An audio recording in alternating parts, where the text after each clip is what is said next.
Bismillahirrahmanirrahim. Assalamualaikum warahmatullahi wabarakatuh. Waalaikumsalam warahmatullahi wabarakatuh. Selamat siang dan salam sejahtera untuk kita semua. Puji dan syukur marilah kita panjatkan kehadirat Allah Subhanahu wa taala karena atas berkah hidayahnya kita masih diberikan kesempatan untuk menghadiri diseminasi budaya positif yang akan disampaikan oleh CGP yaitu Ibu Triani dari SDN Sumur Batu 03 pagi. Tanpa salawat serta salam semoga selalu tercurahkan kepada baginda Nabi besar Muhammad Sallallahu Alaihi Wasallam dan semoga kelak kita mendapatkan syafaat pertolongannya nanti di yaumil kiamah. Amin ya rabbal alamin. Yang terhormat Ibu Kepala Sekolah SDN Sumur Batu 03 pagi, kemudian Ibu Triani selaku CGP atau calon guru penggerak dari SDN Sumur Batu 03 pagi, juga Bapak Ibu guru-guru SDN Sumur Batu 03 pagi yang kami hormati. Untuk itu, marilah kita buka pertemuan kita dengan kita membacakan basmalah bersama-sama. Semoga dengan keberkahan pembacaan basmalah ini dapat berjalan kegiatan kita pada siang hari ini dapat berjalan dengan lancar tanpa ada halangan apapun. Mari kita membacakan basmalah bersama-sama. Bismillahirrahmanirrahim. Selanjutnya dipersilakan untuk Ibu Triani menyampaikan paparannya, kemudian nanti dilanjutkan dengan ada sesi tanya jawab dari Bapak dan Ibu. Terima kasih. Pada Ibu Triani dipersilakan.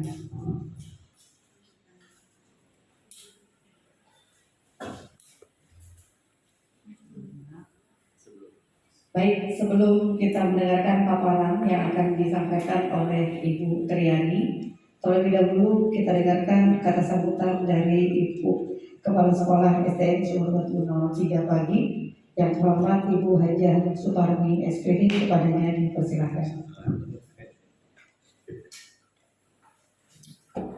Terima kasih Bu Eva. Assalamualaikum warahmatullahi wabarakatuh. Waalaikumsalam. Hormati saya banggakan Bapak Ibu Guru SDN Sumur Batu 03 pagi. Alhamdulillah Rabbil Alamin, hari ini kita dalam keadaan sehat walafiat atas segala karunia dari Allah Subhanahu wa taala. Marilah kita bersyukur dengan ucapan Alhamdulillahirabbil alamin. Mudah-mudahan acara pada siang hari ini dapat berjalan dengan baik tanpa suatu hal apapun. Kepada Ibu Triani, hari ini akan mengadakan diseminasi budaya positif dari program guru penggerak kita. Marilah kita ikuti bersama yang akan disampaikan oleh rekan kita Ibu Triani, dan mari kita ikuti bersama. Dan sebelumnya marilah saya buka dengan ucapan Bismillahirrahmanirrahim, acara diseminasi budaya positif dari CGP Ibu Triani saya nyatakan dibuka, dan marilah kita ikuti secara seksama. Sekian, wassalamualaikum warahmatullahi wabarakatuh. Waalaikumsalam warahmatullahi wabarakatuh.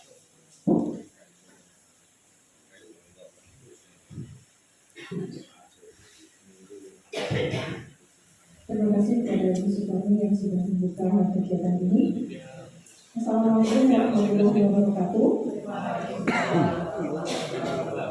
Selamat pagi Bapak Ibu semuanya.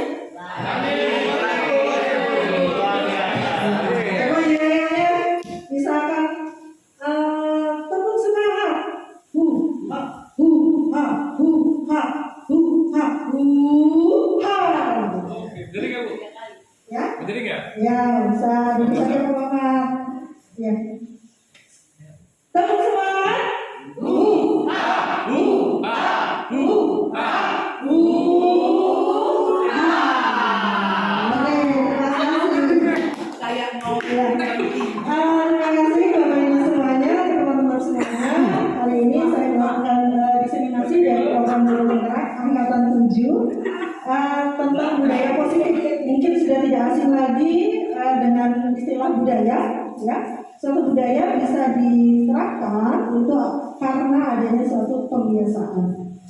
Saya langsung saja Bapak Ibu. Di sini untuk budaya positif sendiri adalah guru harus mampu menciptakan lingkungan yang kondusif bagi murid, memahami kebutuhan murid, menempatkan diri pada posisi kontrol yang tepat, bersama murid membuat keyakinan kelas, melaksanakan tahapan segitiga restitusi sebagai penciptaan budaya positif dalam mencapai nilai-nilai kebajikan. Mungkin sudah tidak asing lagi bagi kita dalam penerapan budaya positif ini. Sebenarnya kita sudah melakukan Bapak Ibu, tapi pada sesi ini mungkin kita bisa saling menguatkan. Saya juga masih belajar, kita belajar bersama Bapak Ibu, mohon maaf, kita sambil sharing saja. Nah, dalam budaya positif di sini ada beberapa kompetensi yang memang harus dikuasai atau dipahami. Di antaranya yaitu disiplin positif. Kemudian, maaf ini sebentar.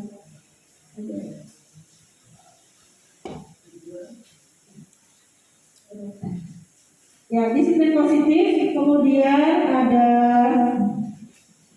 motivasi, kemudian ada keyakinan kelas, kemudian ada kebutuhan dasar manusia, kemudian ada 5 posisi kontrol yang harus kita lakukan sebagai guru, dan yang terakhir adalah segitiga restitusi.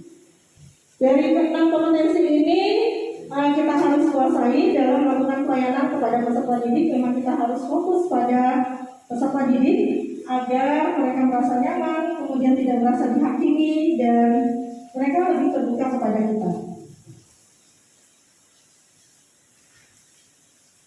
Kemudian tujuan dari kegiatan ini, dari 6 kompetensi itu, yang pertama dapat menjelaskan pentingnya memilih dan menentukan nilai-nilai kebajikan yang akan diyakini dan disepakati seluruh warga sekolah, sehingga telah tercipta sebuah budaya positif.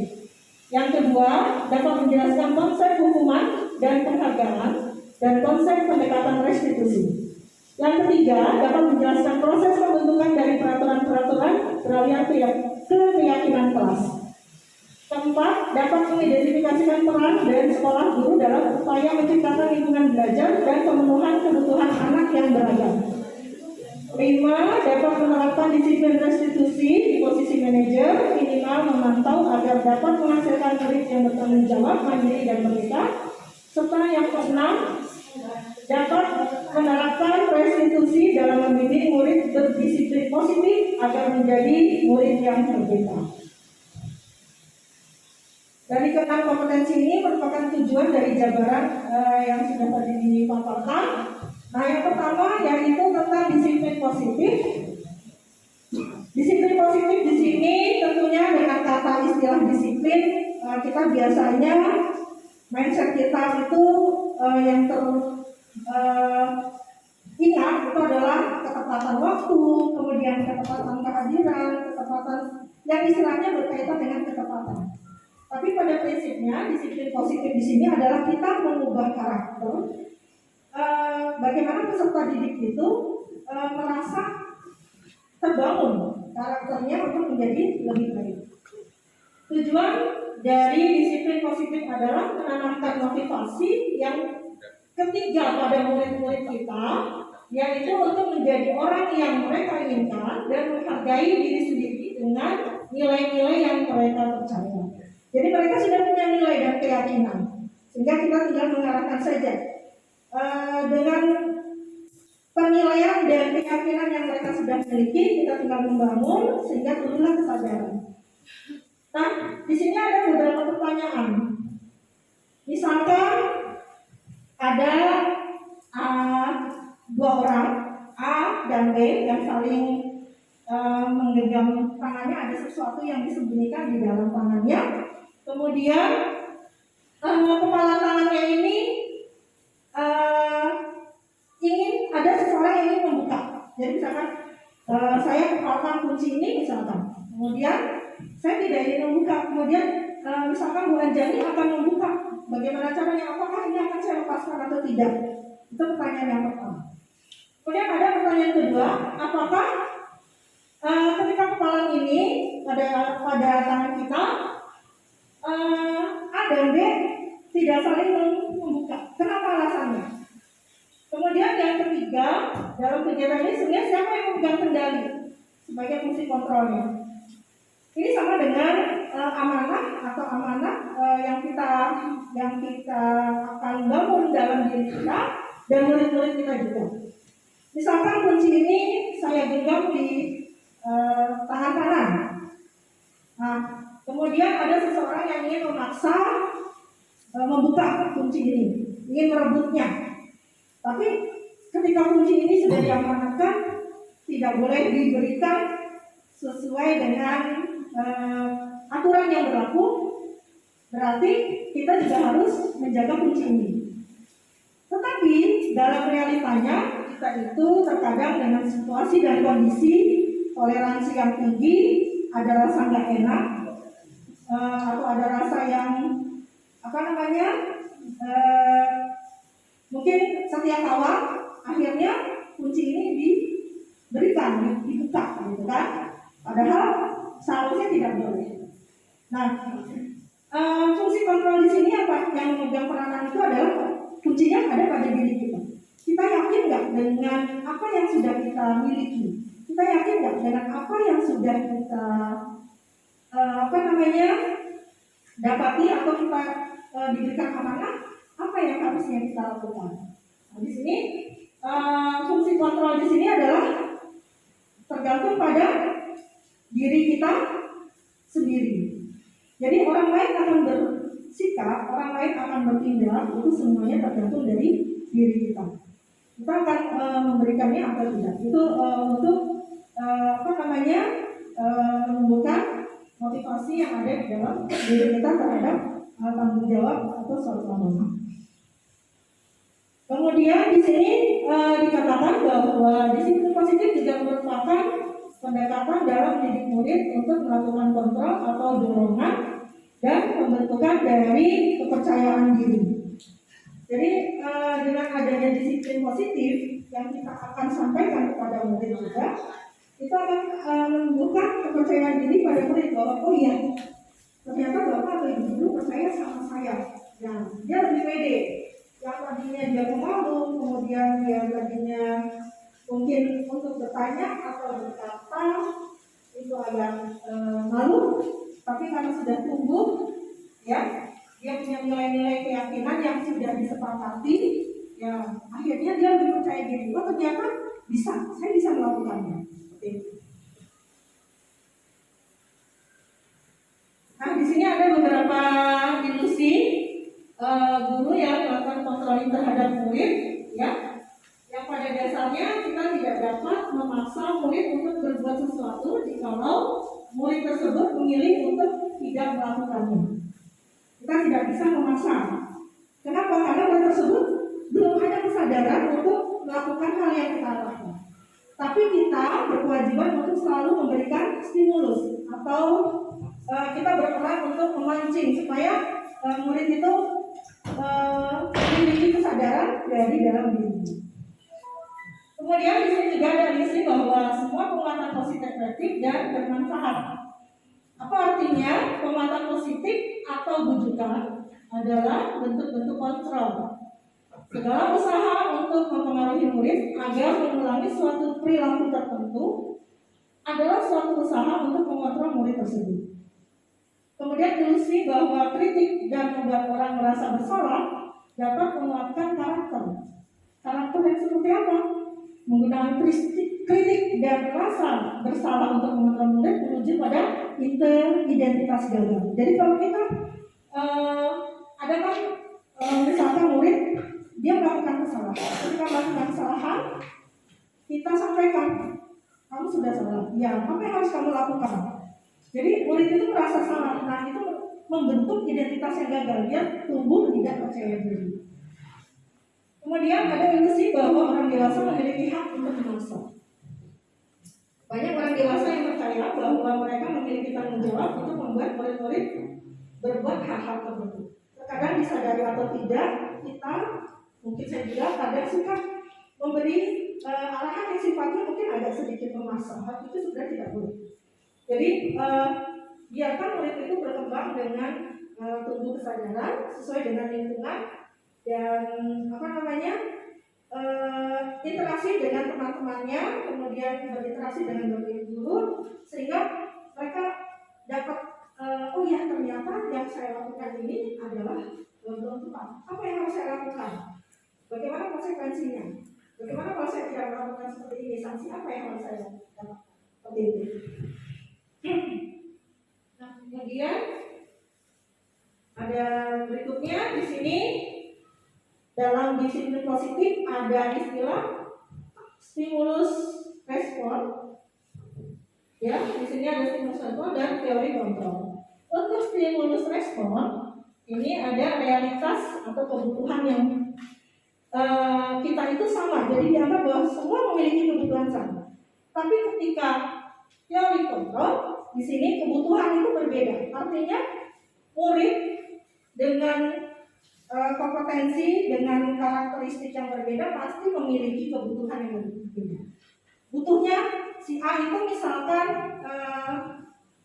pembelajaran itu misalkan sampai tuntas, mungkin si B dengan sepenggal saja mereka sudah bisa tuntas karena karakteristik dari anak-anak sangat berbeda. Tapi tetap kita fokus kepada siswa.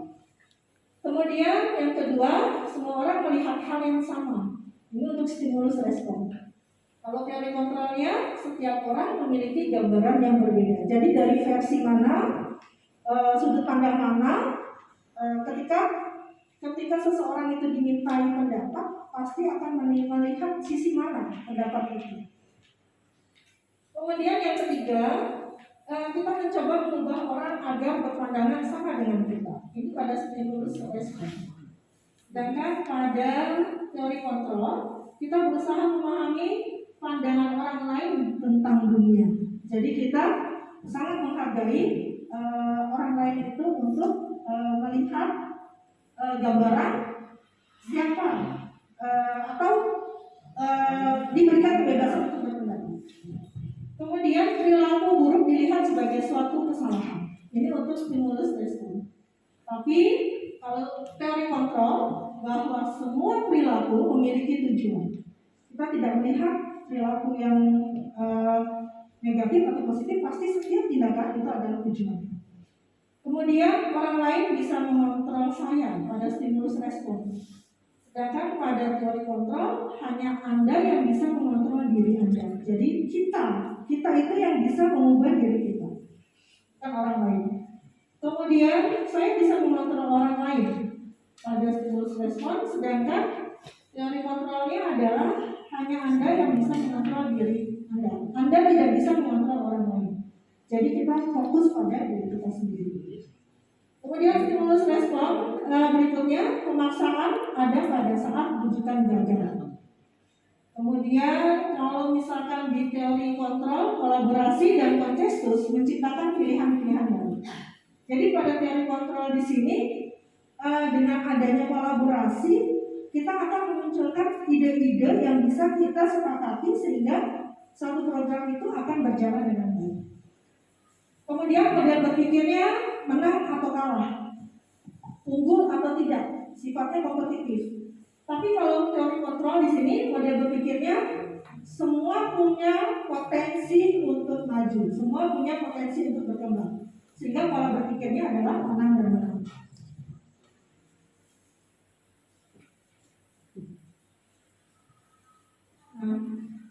Bapak Ibu, ini nilai mulia yang bisa dipetik dari tujuan penerapan disiplin positif. Di antaranya yaitu berkarakter. Ya, harapannya nanti siswa yang akan kita berikan tumbuh kesadarannya di situ memiliki karakter sesuai dengan profil pelajar Pancasila. Kemudian berdisiplin, kemudian jujur, santun, peduli, bertanggung jawab, dan pembelajar sepanjang hari. Sehingga profil pelajar Pancasila yang 6 nilai itu bisa berkembang di dalam pembelajaran kepada siswa.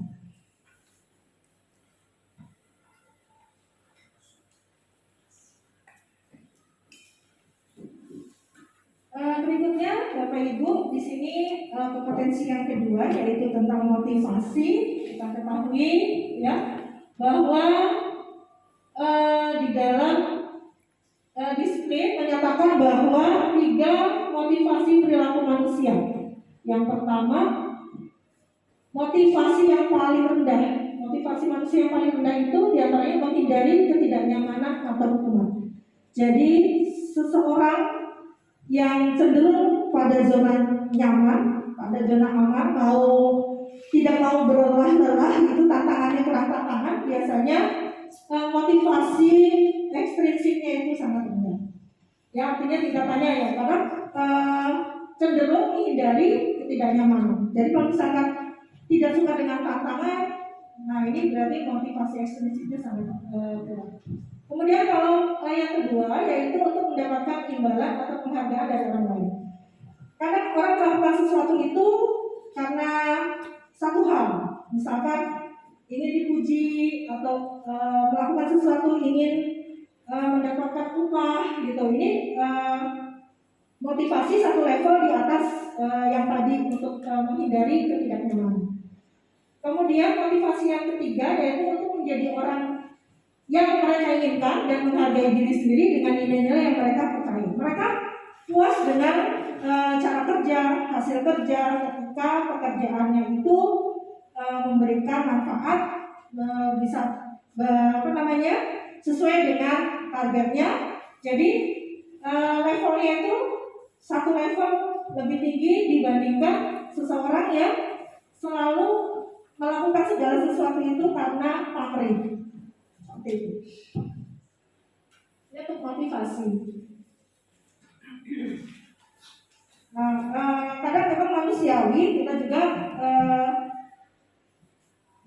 dalam melakukan sesuatu, karena kan motivasi itu ada motivasi intrinsik dan ada motivasi yang ekstrinsik. Ketika ekstrinsik berarti kita berkaitan dengan orang lain. Di level 1 dan 2 ini ada kaitannya dengan orang lain karena ekstrinsik. Sedangkan di level 3 itu motivasi yang ada di dalam diri kita. Intrinsiknya dia berperan dari dalam dirinya sendiri bahwa melakukan sesuatu itu adalah suatu kebutuhan.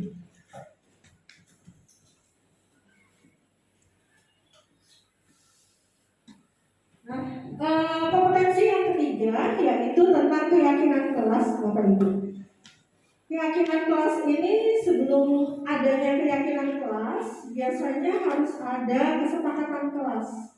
Jadi kesepakatan kelas itu adalah suatu cara untuk mengumpulkan pendapat dari peserta didik. Misalkan di kelas nih, guru kelas pertama kali menyampaikan sebagai aturan lain, kesepakatan lain pada murid-muridnya, apa nih yang kira-kira bisa diterapkan untuk menjadikan kelasnya itu memiliki budaya atau perilaku yang lebih baik, ya.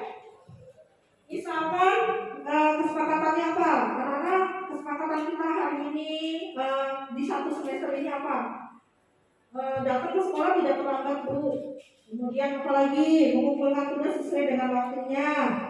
Apalagi kemudian tidak boleh membawa HP misalkan, itu kesepakatan bersama. Kemudian apalagi kita tanyakan ke anak-anak, biasanya lebih kritis, menggunakan seragam bisa kita sepakati dulu. Kesepakatan yang bersama yang global itu kita sepakati, baru kita nanti ambil kesepakatan yang positifnya yang mana dengan bahasa yang positif. Misalkan kalau bahasa tidak terlambat datang ke sekolah, berarti ada negatifnya, itu masih kesepakatan nggak apa-apa. Tapi ketika sudah masuk di ranah level yang kedua, yaitu untuk bahasa yang positif, hadir di sekolah tepat waktu, bahasa positifnya begitu. Kemudian yakinkan kenapa hadir di sekolah tepat waktu, karena itu bagian dari disiplin diri, karena bagian dari tanggung jawab. Jadi anak-anak sudah diarahkan ke arah sana, sehingga muncullah keyakinan kelas bahwa tanggung jawab, disiplin itu merupakan bagian dari keyakinan kelas yang disepakati. Nah, di sini ada beberapa pertanyaan. Mengapa keyakinan kelas? Mengapa tidak peraturan kelas? Tentunya keyakinan kelas dan peraturan kelas berbeda. Berbeda atau sama Bapak Ibu? Keyakinan kelas sama peraturan kelas kira-kira berbeda atau sama? Berbeda ya, lebih umum ya peraturan kelas ya. Kalau keyakinan kelas lebih spesifik dan kita pahami dan kita sadari. Kalau peraturan kelas kan berkaitan dengan hukuman atau konsekuensi, sedangkan keyakinan itu adalah kesadaran diri. Kemudian yang kedua, mengapa adanya keyakinan kelas penting untuk terbentuknya sebuah budaya positif? Ada yang bisa berpendapat Bapak Ibu, mengapa adanya keyakinan kelas penting untuk terbentuknya sebuah budaya positif? Karena dengan keyakinan tadi muncul apa Bapak Ibu? Karena keyakinan itu muncul dari Kesadaran diri ya Bapak Ibu ya. Ya, benar sekali Bu. Jadi muncul dari kesadaran dirinya. Kalau sudah kesadaran diri berarti sudah yakin bahwa apa yang akan kita lakukan itu bisa. Kemudian yang ketiga, bagaimana mewujudkan sebuah keyakinan kelas yang efektif.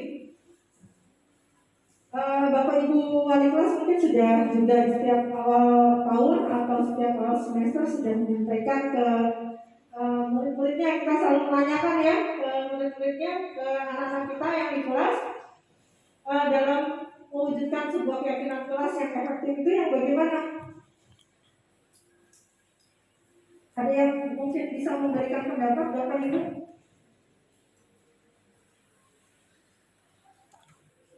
Bagaimana mewujudkan sebuah keyakinan kelas yang efektif? Apabila kesepakatan sudah kita kumpulkan seluruhnya, kemudian kita salin dari kesepakatan-kesepakatan itu sesuai dengan apa yang bisa dilakukan oleh siswa, apa yang diyakini oleh siswa itu bisa memunculkan nilai-nilai kebajikan. Sehingga sadar untuk melakukan segala sesuatu itu untuk baik.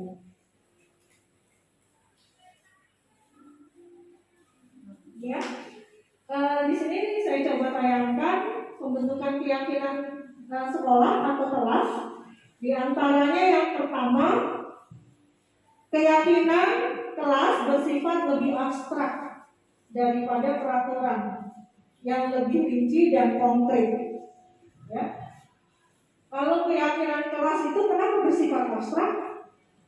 Karena dia muncul dari dalam diri sendiri, artinya tidak terlihat kesadaran yang muncul. Kemudian kalau peraturan sudah jelas, lebih rinci dan konkret. Kalau melakukan suatu kesalahan, konsekuensinya hukumannya ini atau esensi sanksinya seperti ini. Kemudian keyakinan kelas berupa pernyataan-pernyataan universal, ya, yang bersifat umum.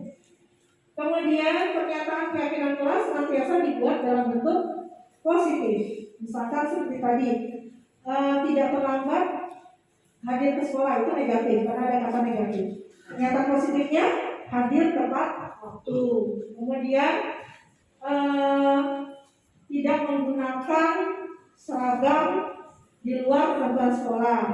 Positifnya menggunakan seragam sesuai dengan peraturan sekolah. Kemudian keyakinan kelas sebenarnya tidak terlalu banyak sehingga mudah diingat dan dipahami. Artinya kalau sudah kita berangkat keyakinan kelas biasanya lebih bersifat umum. Anak-anak disiplin, sudah paham tuh disiplin tentang apa saja. Disiplin mengumpulkan tugas, disiplin kehadiran, disiplin datang ke sekolah, kemudian disiplin berpakaian. Nah, satu kunci yaitu disiplin. Ya. Kemudian keyakinan kelas sebaiknya sesuatu yang dapat diterapkan di lingkungan, ya. Artinya sederhana, simpel, dan mudah dipahami. Kemudian yang berikutnya, semua warga kelas hendaknya ikut berkontribusi dalam pembuatan keyakinan kelas lewat kegiatan curah pendapat.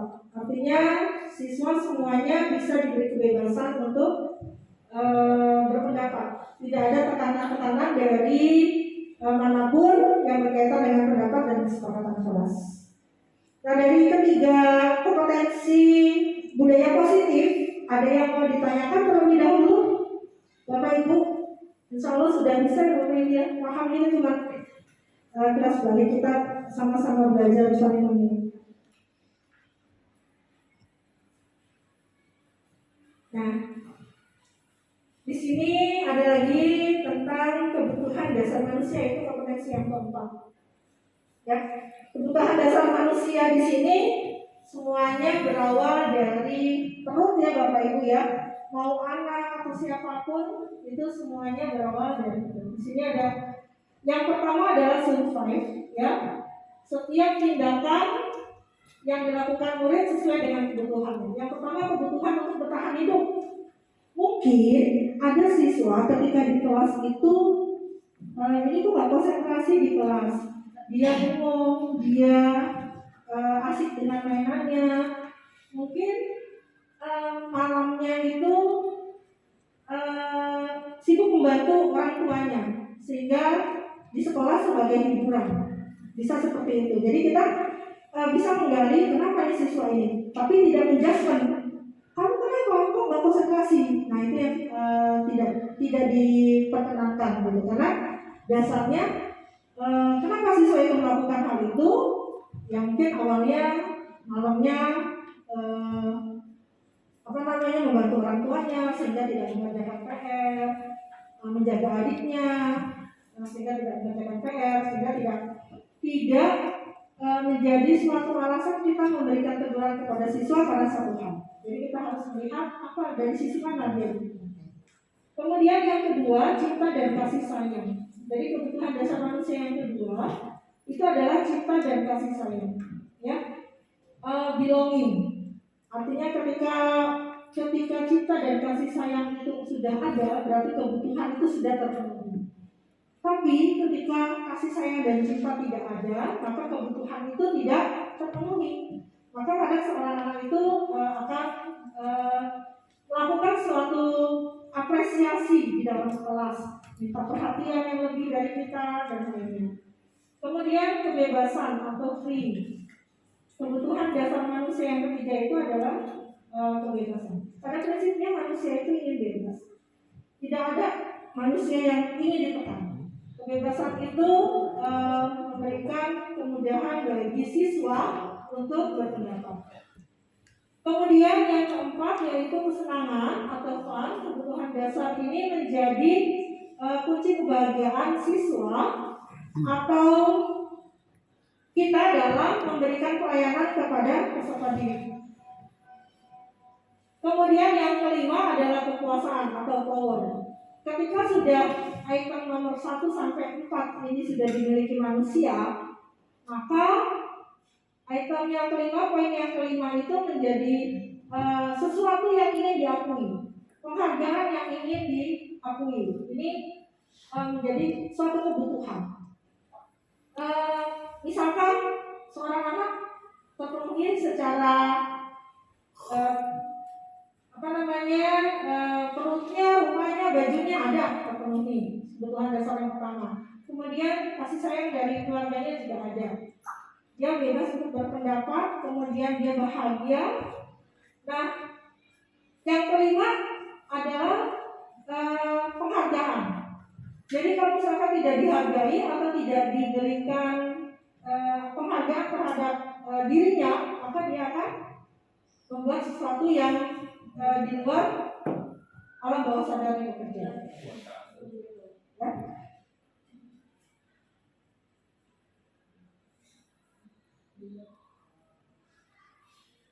Oke, nah Bapak Ibu, kita masuk di kompetensi yang kelima, yaitu 5 posisi kontrol yang harus kita pahami bersama.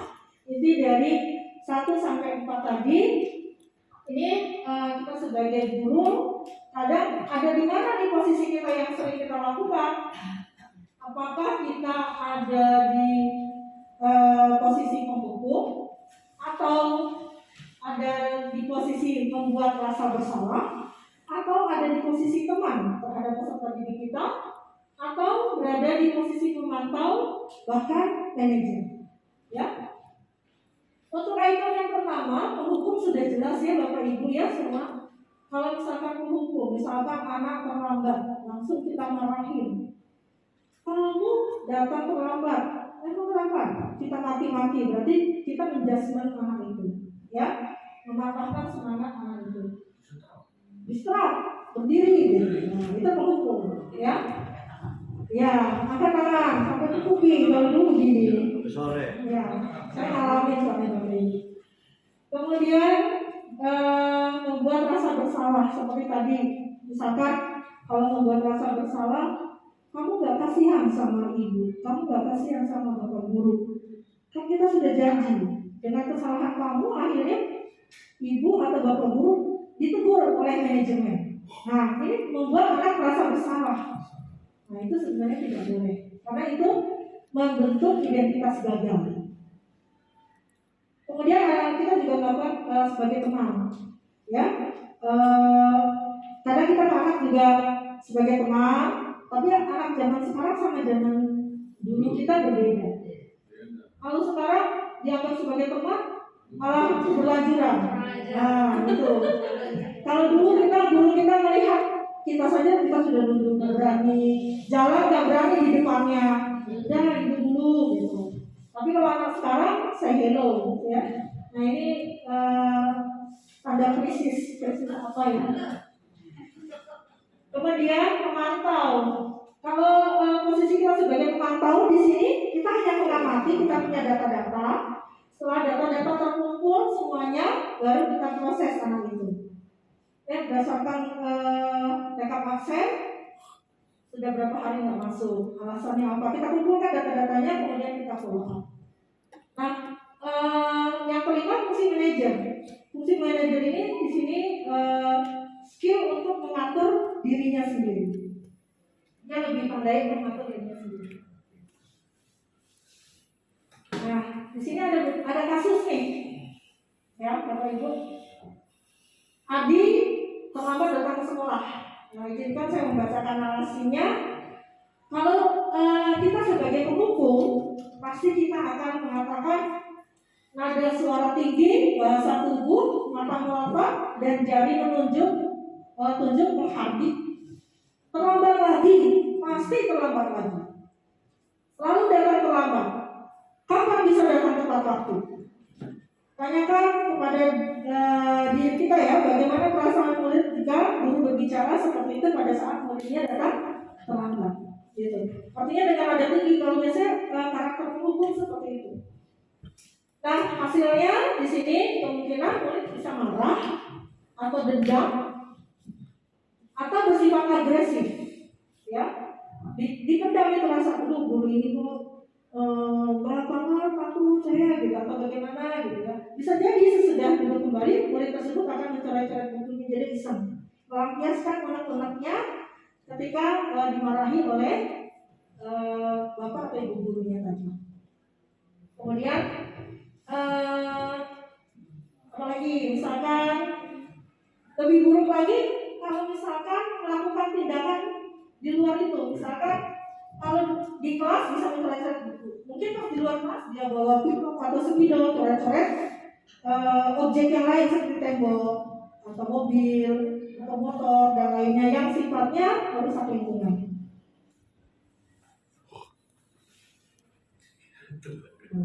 Ngantuk ya Bapak Ibu ya?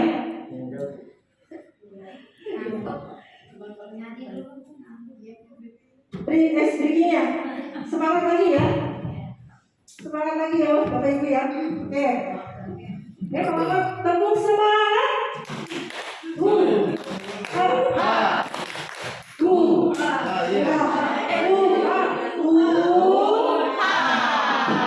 Sekali lagi tepuk semangat.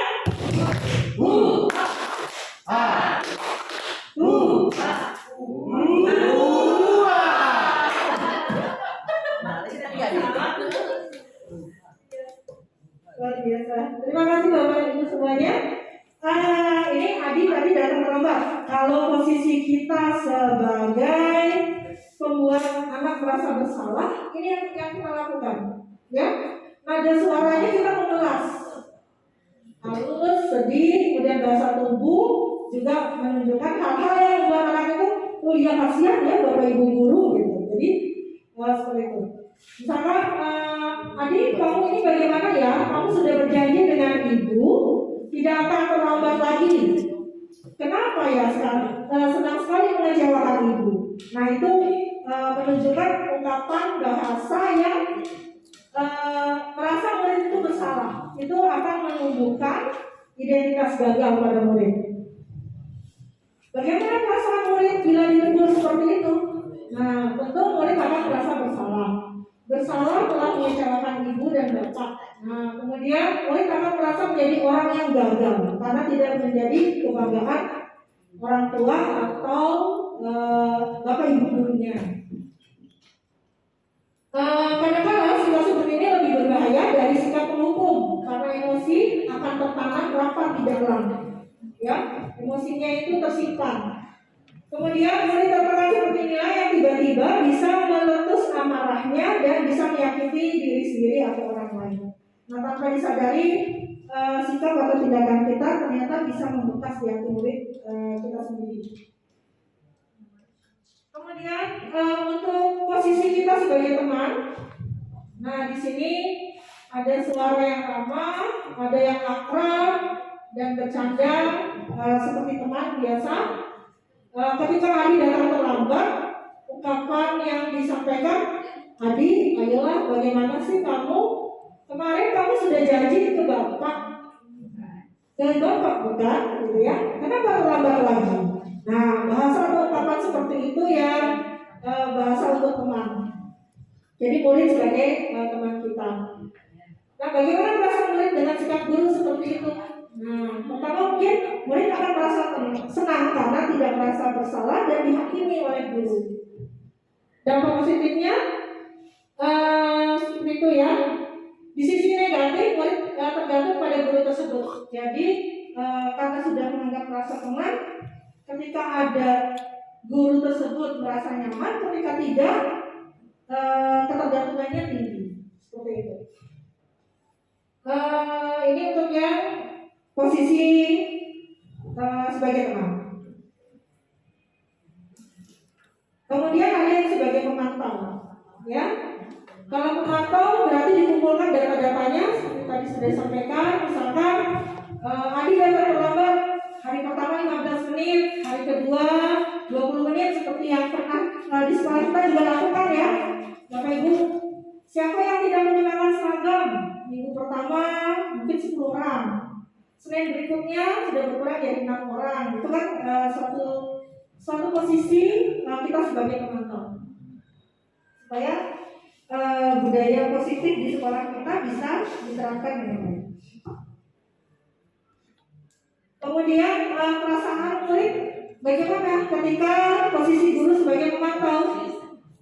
Nah, otomatis murid akan memahami konsekuensi yang akan diterimanya ketika suatu peraturan atau keyakinan kelas itu dilanggar. Nah, Bapak Ibu di sini yang kelima ya adalah sebagai manajer. Pada posisi manajer, suara guru sebaiknya tulus. Di sini ada keikhlasan, ketulusan, tidak perlu marah, kemudian tidak perlu meninggikan suara, apalagi menunjuk-nunjuk jari ke murid, bertolak pinggang dan lainnya. Fokus pada murid bukan untuk membahagiakan guru atau orang lain. Murid sudah mengetahui adanya suatu masalah. Jadi murid itu sebelum kita tegur, dia sudah menyadari bahwa dirinya adalah salah. Nah, dengan konsekuensinya pastinya murid itu akan melakukan suatu perubahan. Kita tinggal memoles saja. Kamu sudah melakukan kesalahan. Apa yang seharusnya kamu lakukan? Tindakan kamu benar atau tidak? Keyakinan kesepakatan di kelas kita seperti apa? Nah, kita padukan ke sana sehingga murid tidak merasa dihakimi, dan itu akan menumbuhkan suatu semangat atau motivasi pada murid bahwa kesalahan itu tidak harus kesalahan yang dilakukan itu tidak harus dia menerima sanksi, tapi dia tunggu untuk sadar dan tidak melakukan kesalahan yang sama. Ini mengatur dalam mengendalikan dirinya untuk fungsi manajer. Nah, Bapak Ibu, di sini ada segitiga restitusi, ya. Segitiga restitusi. Segitiga restitusi di sini sebenarnya sudah kita lakukan, Bapak Ibu. Tapi memang ini adalah bentuk segitiga yang harus langkah-langkahnya kita pahami agar kesadaran murid itu bisa lebih efektif lagi. Sebenarnya kita memarahi murid, tapi murid itu tidak merasa kalau kita tegur, tidak merasa kalau kita marahi, dan murid itu bisa menerima kesalahannya. Di dalam segitiga restitusi ini, yang pertama adalah menstabilkan identitas. Menstabilkan identitas ini yang bagaimana? Kadang ada murid gini, tidak hadir ke sekolah atau rebutan, tidak siket gitu. Dia kesel sama temannya. Yang dilakukan, gurunya panggil, kenapa kamu marah-marah sendiri? Pasti dia mengungkapkan, saya kesel Bu. Kenapa saya kesel? Karena saya begini, dia nggak hadir tiketnya, saya ngelapin jendela terus, mengepel terus, saya punya nyapu, kan saya kesel. Terus saya dipukul, dia curhat. Nah disinilah kestabilan identitas, ya. Jadi emosi yang terungkap kepada kita dari murid dari suatu permasalahannya, di sini kita harus bisa menenangkan dan kita harus sambut. Disambut bukan artinya kita menyalahkan atau menyuekin, tapi kita sambut. Kita beri kata-kata dengan setiap orang pasti melakukan kesalahan, karena manusia itu tidak sempurna.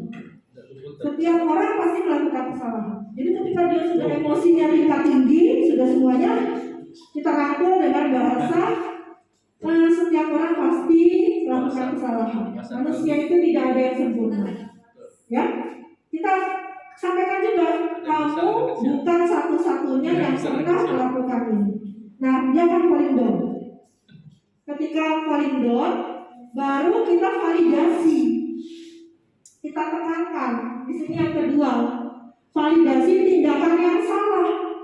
Apa yang sudah dilakukan, kesalahan apa yang sudah dilakukannya, kita validasi. Yang pertama, kita katakan pada murid tersebut, ketika sudah emosinya dilampiaskan kepada kita, kemudian kita sudah menstabilkan emosinya, langkah yang kedua validasi tindakan yang salahnya yang dimana? Kamu tentu punya alasan mengapa melakukan itu. Kamu mengumumkan temannya pasti punya alasan kenapa melakukan itu. Kemudian, adakah cara yang lebih efektif untuk mendapatkan apa yang kamu butuhkan? Jadi tidak harus memukul. Kita tanyakan lagi. Selain memukul, adakah cara yang efektif yang bisa kamu lakukan agar kebutuhan kamu itu terpenuhi? Nah, seperti itu. Jadi diajak untuk berpikir ulang, apalagi ini gitu. Nah, kemudian dari dua tindakan validasi tindakan yang salah, supaya mereka tahu bahwa yang dia lakukan adalah salah. Nah, kemudian yang ketiga ya, Bapak Ibu di sini menanyakan keyakinan. Terakhir yang kita tanyakan keyakinan kepada murid-murid kita. Keyakinan kelas yang telah kita sepakati sebelumnya apa sih? Nanti kan cerita. Oh iya, harus disiplin, harus menghargai orang lain, harus ini. Ungkapan, kita tampung ungkapan-ungkapan dari murid-murid kita. Kemudian endingnya kita kembalikan lagi ke muridnya. Kamu ingin menjadi orang seperti apa sih? Kan sudah diungkapkan semuanya. Kamu sebenarnya ingin jadi apa? Gitu dengan bahasa kita, gitu kan? Oh, saya inginnya bisa melakukan sesuatu secara merdeka atau secara enjoy tanpa harus menyakiti orang lain. Nah, yang kamu lakukan sudah benar atau belum? Keyakinannya apa? Nah, di situ nanti tumbuh penguatan terhadap keyakinan yang sudah dimiliki atau dipahami. segitiga restitusi ini saya yakin kita semuanya sudah melakukan. Kita semua sudah melakukan. Tapi kadang dengan banyaknya berbagai konflik siswa, gitu ya. Kalau di SD kan luar biasa ya, jadi guru BK, jadi guru kelas, jadi guru pelajaran dan semuanya gitu. Ini harus kita hadapi semuanya. Kalau di tingkatan SMP atau SMA mungkin ini guru BK-nya lebih berperan, tapi tidak menutup kemungkinan guru mata pelajarannya juga. Nah, sebenarnya segitiga restitusi ini sangat efektif untuk dilakukan. Kenapa? Karena mengurangi konflik antara kita dengan siswa. Nah, setelah sebenarnya kita sudah melakukan. Biarin anak cerita dulu. Langkah pertama dalam pengalaman segitiga restitusi, anak cerita dulu. Kenapa sih kamu berantem? Saya begini bu. Kita tampung dulu. Ya, baru kita paling down dengan 2 langkah tadi ini dulu. Setelah itu kita tekankan bahwa yang dia lakukan itu salah, tapi bagaimana caranya? Nah, kita pancing, ya. Kita pancing. Kenapa sih kamu mukul si B sampai si B menangis? Nanti kan cerita. Karena begini. Terus ada nggak cara lain selain memukul supaya si B ini ikut apa yang menjadi pemikiran kamu? Kita kan cerita lagi.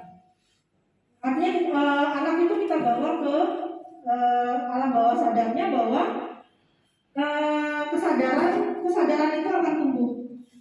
Kemudian yang ketiga menanyakan keyakinan kelas apa. Sebenarnya di kelas kan sudah ada kesepakatan.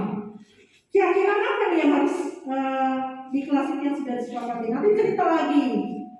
Setelah cerita paling down. Kemudian sebenarnya kamu ini ingin menjadi seperti apa sih? Nah, cerita lagi. Dibawa ke alam cerita lagi. Artinya kita mengorek informasi dari anak-anak, ya, supaya bisa paling down. Ini fungsinya segitiga restitusi dan segitiga restitusi ini di CGP angkatan 5 ini belum ada. Jadi baru di CGP angkatan 7 karena memang berkaitan dengan tumbuh kembang anak yang pada saat ini anak itu perlu rasa. Kalau belajar online dan lainnya itu biasa dan bisa. Tapi kalau dengan bertatap muka kan perlu rasa. 2 tahun pandemi, rasa itu kita bisa melihat perkembangan murid-murid kita 2 tahun setelah belajar online, apa yang terjadi seperti itu. Nah, di angkatan 7 segitiga restitusi ini dimunculkan dan ini dibuat menjadi salah satu penanganan kepada siswa supaya siswa yang tidak merasa gagal identitas, siswa motivasi dengan dia melakukan kemudian, nah di sini yang saya sudah lakukan ketika menurut saya dia tidak masuk beberapa kali, kemudian akhirnya cerita, curhat, saya coba terapkan dengan model segitiga restitusi, cerita keluarganya, akhirnya dia menyadari bahwa yang dia lakukan tidak benar dan salah. Kemudian apa yang dia inginkan sebenarnya, dia juga mengungkapkan bahwa ini kan yang lalu ini sempat tidak masuk seminggu awalnya sebelum saya follow up. Tapi setelah di follow up dengan menggunakan segitiga restitusi, alhamdulillah hadir terus, kecuali yang pas sakit kemarin. Ini juga dengan Rizky ketika piket kelas kasusnya, dia selalu protes dengan teman-temannya, ya, karena semacam seperti dibully jadinya.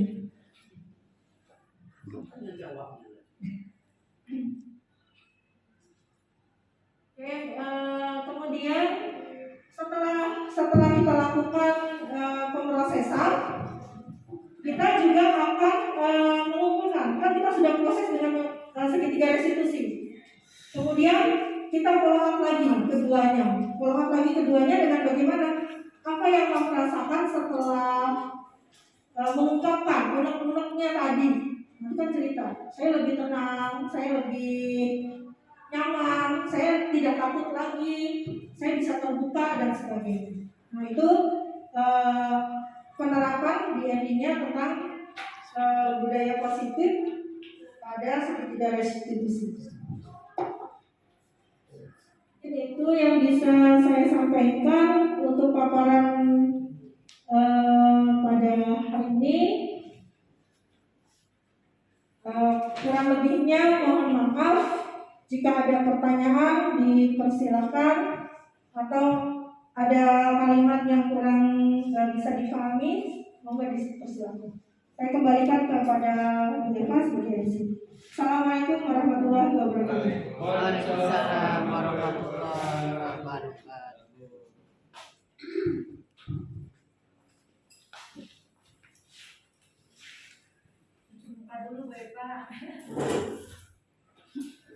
Baik Bapak Ibu, demikian telah kita dengarkan paparan dari Bu Triani tentang budaya positif. Tentunya sangat banyak manfaat yang bisa kita ambil dari paparan yang tadi telah disampaikan. Dan saya buka untuk sesi tanya jawab. Barangkali ada Bapak Ibu teman-teman yang masih belum paham atau mungkin mau berbagi cerita, mungkin ada kejadian di kelas atau sesuai dengan pengalaman Bapak Ibu semua, dipersilakan untuk mengutarakan dengan menggunakan mic supaya lebih terdengar suaranya. Silakan Bapak Ibu. Ini Pak Muhammad barangkali. Bu Jani.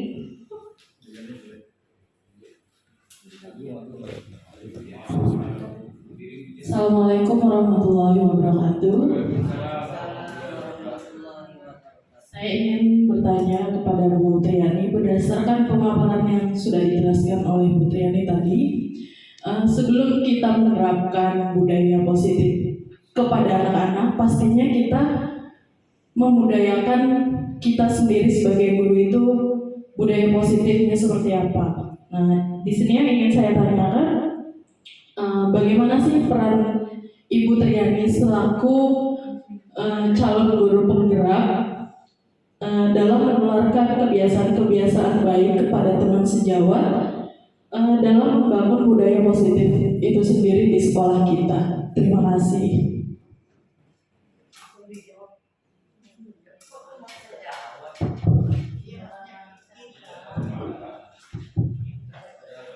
Terima kasih Bu Jani yang sudah memberikan pertanyaan. Mungkin pertanyaan Bu Jani itu seiring dengan sama dengan tanggapan juga ya. Bagaimana peran saya kepada teman-teman semuanya yang berkaitan dengan budaya positif ini. Kegiatan itu tidak akan berjalan dengan baik tanpa adanya kolaborasi. Kita sama-sama Bapak Ibu belajar. Kita tidak ada misalkan lebih bagaimana tidak, kita sama-sama. Kenapa? Sama-sama belajar dengan di satu lembaga yang tujuannya adalah pelayanan kepada peserta didik. Kita memberikan pelayanan yang terbaik untuk peserta didik. Oleh karena itu kita harus bisa berkolaborasi, kita saling bekerja sama untuk menumbuhkan budaya positif ini. Bisa kita buat program mungkin pada saat nanti melaksanakan tentang budaya positif ini, khususnya program-program yang memang sudah berjalan di sekolah, kemudian kita kuatkan dengan tindakan-tindakan yang kita sepakati lagi. Tadi kan keyakinan kelas itu tidak hanya di kelas, tapi keyakinan sekolah juga. Keyakinan sekolah yang seperti apa? Sekolah punya program atau tujuan apa yang menjadi karakter atau keunggulan sekolah melalui visi misi yang di dalam kurikulum seharusnya kita sudah bisa menerapkan. Jadi kita mengkombin ya, apa itu namanya, jalan seiring dengan tujuan sekolah. Enggak, kolaborasi itu Bapak Ibu kita sangat penting karena tidak ada suatu program atau proyek yang berjalan dengan baik tanpa adanya kolaborasi yang baik dari diri kita. Artinya bermitra itu saling berjalan bersama, menuangkan ide-ide untuk hal-hal yang bisa kita sepakati dalam mencapai tujuan sekolah. Itu mungkin belajar. Jadi intinya kolaborasi Bapak Ibu ya, insya Allah mudah-mudahan ke depannya kita bisa berkolaborasi dengan baik untuk menciptakan budaya positif.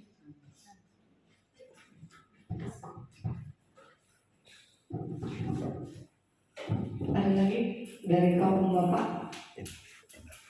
Tadi kaum ibu sudah. Bapak, pasar ibu di mana? Pasarnya di. Ya, silakan kaum bapak. Terima kasih Bu. Assalamualaikum warahmatullahi wabarakatuh.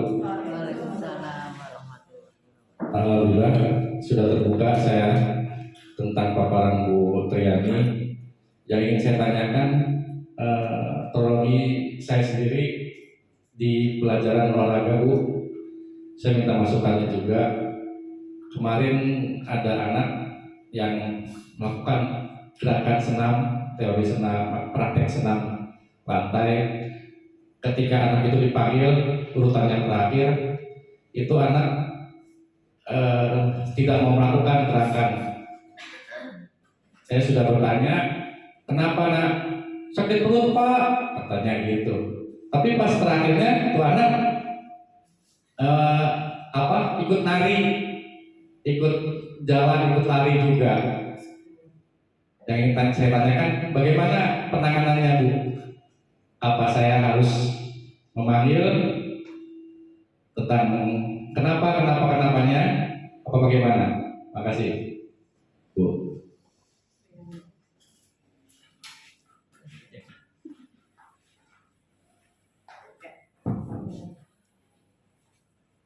Ya, terima kasih Pak Mamat atas pertanyaannya. Dan kembali lagi kepada segitiga restitusi Bapak Ibu.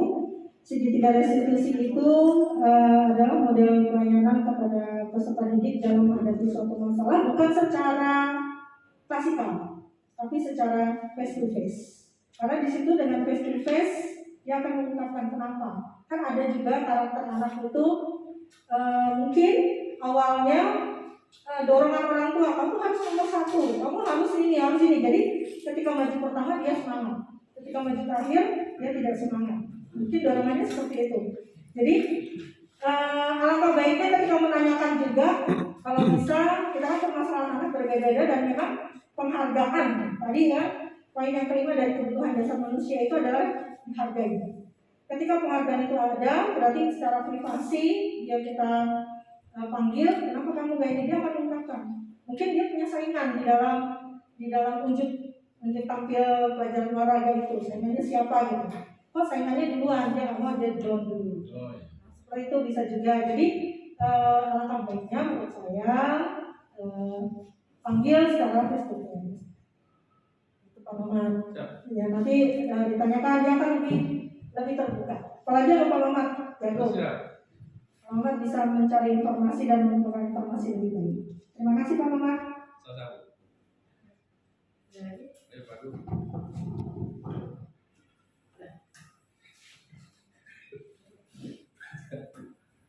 Baik, masih ada Bapak Ibu yang masih penasaran? Ingin bertanya, silakan Ibu. Satu lagi Bu Lani.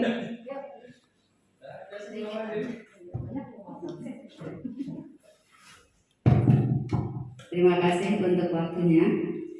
Tadi terima kasih juga Bu Yani untuk pemaparannya, bagus sekali ya. Budaya positif itu akan sangat baik kalau kita bisa menciptakannya bersama-sama di lembaga kita ini.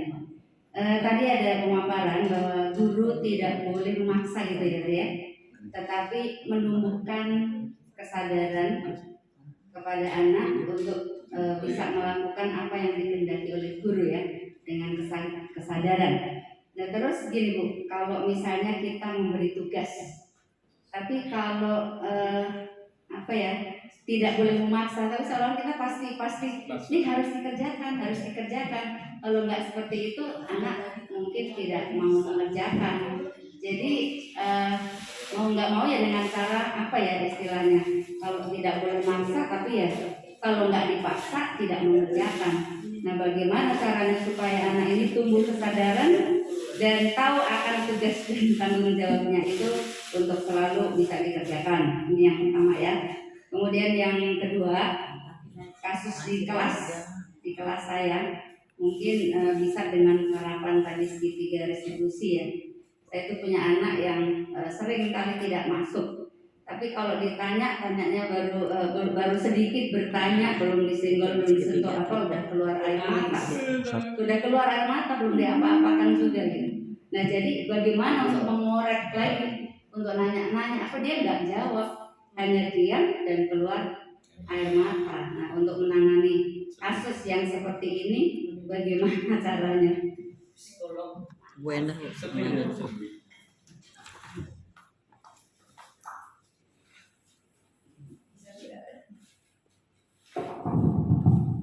Ada 2 pertanyaan tadi dari Bu Muryati. Yang pertama, bagaimana pengumpulan tugas itu misalkan harus ada kesadaran, gitu ya. Nah, di awal itu sudah kita buat kesepakatan. Di awal pembelajaran pertemuan pertama kali biasanya kita buat kesepakatan. Dari kesepakatan itu kita filter mana yang memiliki kalimat-kalimat positif dan yang akan kita jadikan suatu keyakinan di kelas kita. Nah, panduan dari atau acuan dari kesepakatan kelas itu, keyakinan kelas yang ada itu bisa kita sampaikan kepada siswa. Ini kesepakatan kelas kita seperti ini ya, difahami. Kemudian kita juga siswa itu kan merupakan karakteristik yang unik, gitu. Jadi mungkin yang satu kalau belajarnya kalau sudah diomelin sama gurunya baru nyambung. Ketika kita ngomelin yang satu, yang lainnya dengar, wih, ibu ini galak ya. Nah, padahal tujuannya untuk biar kita memahami. Ada yang pelan nih, misalkan pelan, kita lus gitu, ini. Persepsi yang lainnya, ibu ini pilih kasih kalau sama si A, lembut. Nah, seperti itu. Jadi karakter unik yang dimiliki anak itu juga kita harus pahami sehingga di mana tumbuh kesadaran diri kita, seperti itu, diri anak itu. Mungkin itu. Kemudian yang kedua, penerapan segitiga restitusi memang sebaiknya tidak secara klasikal, dia face to face. Pendekatannya secara face to face. Tadi Bu Nur menyampaikan kalau anaknya belum apa udah nangis, nggak masalah Bu, sampaikan aja terus kita korek. Dia nanti bercerita sambil nangis nggak apa-apa. Sampai akhirnya emosi dia muncul tinggi keluar dan kita tampung aja dulu. Kita sudah punya langkah, baru kita masuk. Nah, manusia itu tidak ada yang sempurna. Semua pasti memiliki kesalahan. Terus baru kita masuk, dan nanti akan falling down. Masuk ke langkah kedua, dalam validasi, nanti kita tanamkan bahwa yang dia lakukan itu salahnya di mana. Tapi dia tidak merasa kalau itu adalah suatu kesalahan. Jadi kita mengenalnya begitu. Cuma memang harus perlu kesabaran. Segitiga restitusi itu. Ya. Mungkin itu Bu Nur yang bisa saya sampaikan. Oke, terima kasih. Menambahkan sedikit Bu Nur tentang permasalahan siswa yang seperti itu. Kalau secara pribadi dengan siswa nggak bisa, berarti harus bicara dengan orang tua, dipanggil, diajak bicara kenapa masalahnya, kenapa kok tiap minggunya sering tidak masuk. Nah, baru seperti itu. Itu juga tidak cukup sekali, 2 kali dan terus menerus. Itu ya Bu Nur ya, kalau menurut saya melibatkan orang tua, anak dan juga kita. Mudah-mudahan menjadi solusi. Informasi dari orang tua apa? Jadi kalau nggak masuk ini, jadi nggak sinkron ya antara alasan anak nggak masuk kenapa dengan orang tuanya itu nggak sama. Nah, orang tuanya pagi ya, anak saya nggak masuk kan sakit. Tanya kan anaknya masuk, ditanya kenapa nggak masuk, mama nggak mau nganter. Nah, gini, ditemukan antara orang tua, siswa dan guru. Benar nggak informasi ini? Diakurkan. Jadi panggil orang tua, panggil juga anaknya, berdampingan gitu. Yang dipanggil yang kedua ini mamanya nggak mau datang, suruh papanya datang. Papanya ceritain tuh mamanya nggak pernah ngurus si anak. Terus kalau anaknya udah bangun jam 5 saya udah bangunin semua anak, saya nyamin tapi ini istrinya nih masih tidur. Tapi yang nggak bikin alasan istrinya itu. Berarti itu berarti harus ketemu suami, istri, anak, dan kita sebagai mediatornya. Kurang lebih seperti itu Bu Wan. Kompleks ya. Baik. Lanjut yang lain.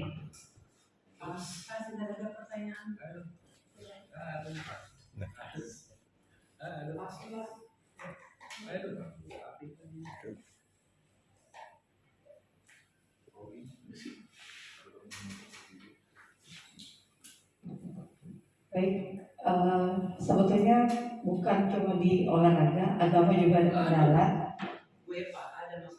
Kalau saya enggak, tapi yang Kristen Bu, ada dari kelas 1 tiap hari Senin itu jarang masuk, kemudian sekali yang masuk nggak mau belajar agama dengan alasan takut dengan gurunya itu Bu. Sekali-kali mesti kita ketemu dengan guru. Iya. Iya, dan kemarin makanya ada 2 kali ini diantar sama guru kelas sama wali kelasnya ke guru agamanya. Itu sampai kakinya tuh susah buat bergerak. Benar-benar duduk nggak mau keluar dari kelas. Sementara kan nggak mungkin. Ceritanya apa tuh? Ya takut. Takut. Cuma takut. Dua-duanya itu jawabannya takut. Laki dan perempuan dalam satu kelas. Ya solusinya Kelas berapa? Komunikasi. Pak Tigor yang ngajar. Tigor ngajar berarti. Mau nggak mau seperti itu kan maksudnya.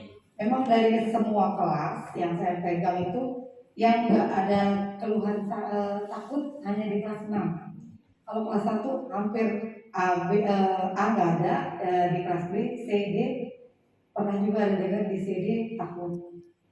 Tapi kalau yang benar-benar rasa takut banget itu yang di kelas B. Dan itu dua-duanya laki-laki dan perempuan. Geskel sama Aceh. Jika seperti itu tidak bisa memaksakan harus ikut kelas Mina, mungkin mencari solusi yang lain. itu dia. Iya. Boleh dengan umur. Mungkin mental juga kalau untuk kelas 6 kan udah dewasa, udah ngerti kalau yang kelas 1 Di kelas itu mendingan dia agama Islam. Salah-salah ngomong rep agama. Atau ada orangnya. baik. Atau dengan Bu Intan, kita nggak bisa memaksa untuk takut seperti itu. Nggak bisa. Solusinya seperti itu. Sama tertekan tambah. Nggak lihat pas gurunya ngajar kenapa? Nanti panggil gurunya kasih masukan. Nah iya, komunikasi dengan kelas Mina oke. Tapi kan kita harus punya solusi punya anak.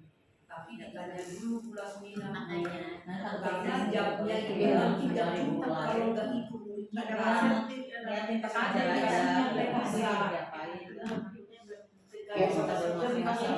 Itu jadi PR kita bersama ya Bu, tolong di ini. dia kan. Ya. Yang kosong aja nemenin. Atau di antarnya apa? Baik, itu dari saya mengenai luar agama. Cuma memang kendalanya bukan di agama Islam, tapi di agama Kristen. Kendalanya itu lebih nyaman mengikuti jam belajar agama Islam dibanding harus mengikuti jam belajar agama Kristen. Dari Pak Andri masih ada lagi. Guru kelas lihat di luar dengerin. Masih ada waktu sebentar ya Bu. Lain kan belajar agama. Pas guru kelas kan Gitu. anaknya di dalam. Aduh. Assalamualaikum warahmatullahi wabarakatuh. Selamat siang menjelang sore. Ya Bu Nani, saya ingin menanyakan tadi yang paparan Bu Nani yang dampak budaya positif di kelas. Ya, tadi kan Bu Nani menjelaskan anak datang terlambat. Kalau bisa jangan datang terlambat. Ya, contoh ya tadi. Yang saya mau nanyakan, ada salah satu anak di kelas saya, anak KBK atau kebutuhan khusus, murid ada yang protes ke saya. Kalau contoh misalkan di kelas itu, saya itu selalu menekankan disiplin, yang nggak boleh ngobrol, nggak boleh nyontek, contoh ya, nggak boleh ngobrol, nggak boleh nyontek, terus juga disiplin lah di dalam kelas teratur gitu. Tapi sedangkan anak yang ABK ini saya khususin. Anak berprasangka kepada saya sebagai guru, kok Bapak pilih kasih? Ya, timbulnya berpilih kasih. Nah, saya sebagai guru, saya minta pemasukan dari Bu Nani, apa yang harus saya sikapnya, yang harus saya lakuin kepada peserta didik anak. Itu aja Bu Nani. Terima kasih. Pemasukan dulu ya. Aduh. Nggak akan langsung dijawab. Pemasukan dulu.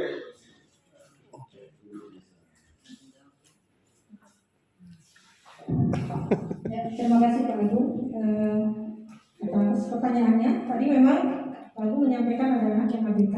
Ketika Pak Agung memberikan perlakuan yang berbeda kepada yang ABK itu, ada yang lain jadi, gitu kan ya? Nah, memang tadi yang saya sudah sampaikan, karakteristik anak itu kan unik ya. Nah, ketika kita paham anak ini harus dihalusin, anak ini yang tidak. Nah, kita juga tidak suka memberikan pengarahan kepada anak yang lain, bukan menyampaikannya kelemahan si anak, tapi kita menyampaikannya anak-anak kan beda-beda, ada yang suka dengan ada yang keras, ada yang suka dengan ada yang lembut gitu. Nanti mereka kan bisa memahami Bapak. Misalkan kenapa Bapak baik atau dengan adanya lemah, lembut dengan anak ini, karena seperti ini. Kalau nanti diceraskan, nanti efeknya seperti ini. Kalau si A nih misalkan, kamu sukanya sebelumnya kan kita sudah tahu, kamu sukanya di nada tinggi, kamu akan bisa terpacu. Nah, kita juga harus sampaikan juga. Saya biasanya sebelumnya kan saya sudah membuat seminggu pertemuan itu kan kita sudah tahu nih anaknya ada bahasanya harus kita tinggikan, ini bahasanya. Tapi kita juga sampaikan, ini maaf ya, kalau ini si A dengan bahasa tinggi dia nggak sakit hati, tapi kalau si B dengan bahasa yang tinggi akan sakit hati. Nah, itu yang Bapak atau Ibu juga. Jadi kita ajak anak untuk berpikir berpikir peduli ya, artinya ternyata memang harus ada respon seperti itu. Itu yang saya pernah lakukan seperti itu. Bagaimana Pak Agung? Jadi memang kita harus bisa menyampaikan ke anak gitu. Tidak karena faktor tanda kutip ya kita baik dengan si anak ini. Terima kasih.